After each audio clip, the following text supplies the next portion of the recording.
Darren here, and on today's episode of Watch the Academy, we are going to look at the 37th installment of the Map Awareness series. A series that I have not done in a while, again, because I tend to use these when I need them. And in this case, this weekend is going to be having two videos, a very short one, and then this one to make up for that. But today we are joined with FlyinEgg in the very still, I believe still very meta T110E5, and this video makes me believe that it still very much is meta, even though I haven't touched mine in a while.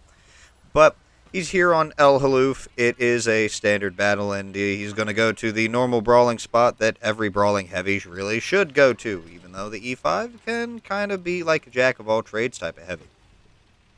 So, not much to really speak on right now here. He's just going to the where most heavies should be going here. But he's going to actually, coming up, get a really nice shot on that light tank. No auto aim, all aim. Target was also unspotted, so he had to try and predict where he was, and he managed to connect a shot onto the enemy light. So, right now, basically, again, it's just traveling. Not much to really speak on here. But soon, once he gets into this area, he's going to demonstrate not just map awareness later on in this replay, but he's going to demonstrate very much the understanding of the capabilities, the strengths, the weaknesses, and how to manage them in this tank. So now, unlike some people who would, maybe in the E5 would go and hug the wall there to try and protect their cupola, he's going to actually just go over here and try and get cross shots on anything that crosses over. And, that exposes cupola, but he's going to just right away just start ripping into this 215B and try and track him in the open for his teammates to shoot at him. And I don't know what the 215B here was thinking, but, just sitting there in the open, even though, unfortunately, he's being continuously tracked. Nothing he can really do about that, unfortunately, if he burned his kit. And, instead of just trying to cross over, he decided to just front towards the enemy and just get simply farmed. It looks like his teammates over there, the enemies, the 215B's teammates, were just kind of like sitting there like, Steve, why'd you do that? And, now they are getting farmed by FlyinEgg.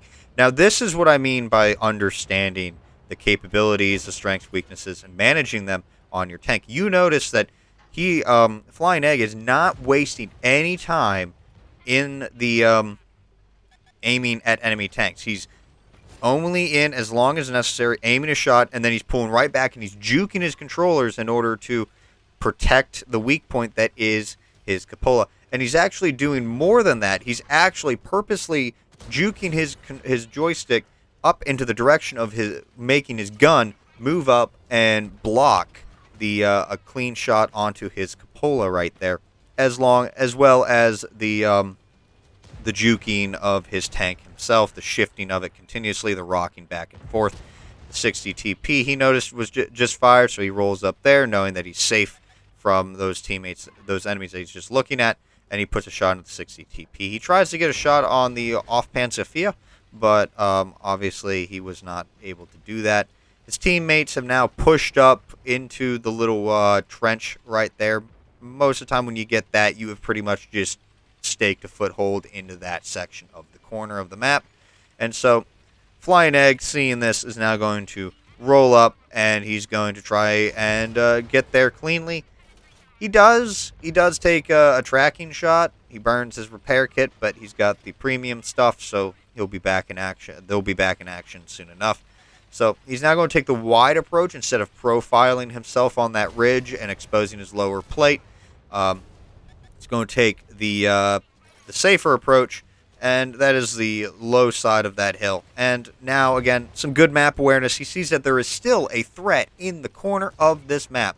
So he's going to roll up, and he's going to try and take shots. Now, I don't know if this was intentional. I'm going to assume it wasn't intentional, and it's just poor timing between teammates there and poor coordination of trying to stay out of each other's shots. But we can see that FlyinEgg is doing a very good job of protecting his weak points, only exposing what he needs to expose in order to get shots off. And this 7.52, I believe it's, if I remember, that's the 7.52. pretty much ends up just getting taken out by FlyinEgg here. Now we are in a brawling situation against a E4, a Conqueror, and over there a Death's the 4005. So right now, again, it's just kind of he's got to play it safe. He's got to think very carefully of what he's going to shoot, when he's going to shoot, and what has already shot at him. And this case here, he lucks out. The 4005 was not firing any Hesh. If he was, he did not hit a place where he could have done massive amounts of damage. And so he, FlyinEgg does manage to get a shot, and you're going to see here that he is managing to get a shot. And every time the enemy exposes himself, they fire, and he sees the opening, and he goes in, and he takes advantage of it here. You're also going to notice that he's constantly going to be looking around him. He is in a position to where he's got enemies on both sides of him. So if his teammates on one side fall, that means that he's going to end up having enemies push up onto his rear or his front, depending on what he has to react to.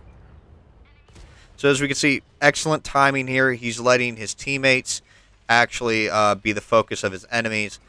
Some people may disapprove of this, but, you know, in this case here, he's trying to conserve his hit points, and he's trying to make sure he himself does not get taken out. So he's timing his shots that every time an enemy, or especially the enemies with the big guns, fire, he's going to roll out, try and put a punishing shot into them, and roll back into cover before one of the other enemies tries to get a shot on him. So right now he has, again, very good map awareness. He is taking it, he's remembers that there is a carcass here, the off-Panzerfias carcass, and he's going to actually push it as additional cover around this corner to allow him to at least have some additional cover to protect against other guns that may try and get a shot on him after he fires. Fortunately, he didn't have time to position himself right. E4 puts a shot into him, taking off, I would probably say at least at this point now, a third of his hit points here. Now he's down to roughly half, if I'm looking at those numbers correctly here. And now realizing that it's just him over here, he's just pushing in. He's got hit points to spare. He realizes E4's got the longest reload time, but also the greatest threat. So he's going to go and take care of the one-shot E4 before focusing on the Conqueror. Now, the 60 TP has taken way too much time trying to apply pressure.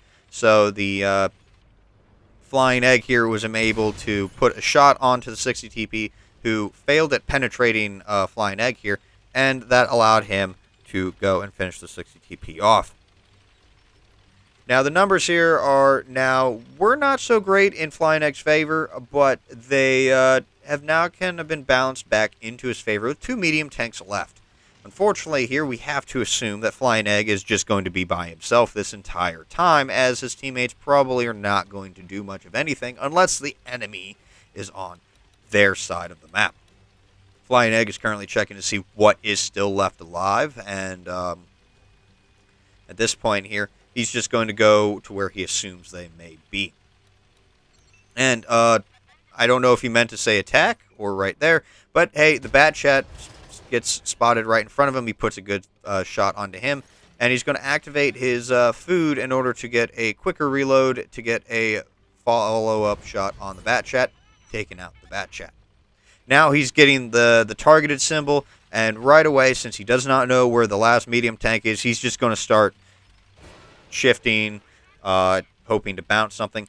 Shot comes from his rear. He wastes no time turning around to face the threat and deal with it. And so now we're just going to try and find out where he is. He's going to take a blind shot over here just because, you know, that might be where the enemy is. And he's just going to keep moving. He's not going to stop and make himself a solid target. But the Skoda T50 is right there in front of him, and allows FlyinEgg to short stop, get a shot on him, and take him out for the victory. And as we can see, over 10,000 damage combined with 7 kills and 100% mastery. That is an excellent, excellent game in the T110 E5. And that concludes today's video. I'd like to thank you all for watching. If you enjoyed this video, hit that thumbs up. And if you want to see more videos like this one, don't forget to subscribe. But until next time, this has been Darren of WotC Academy.